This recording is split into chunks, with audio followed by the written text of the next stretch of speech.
mapapansin nyo yung dami ng tao dito sa paligid ng Quiapo Church, no?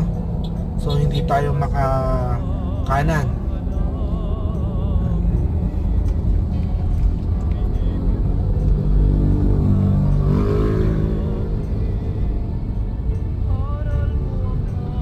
Yan yung ating mga devoto ng Black Nazarene. Yan, dami yan.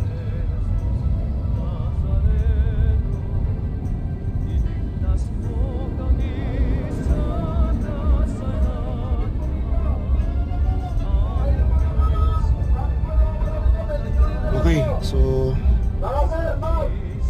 nagagalit na dahil nasa gilid sila ng tawag dito ng kalsada, no? O nasasakop na nila yung 2 lanes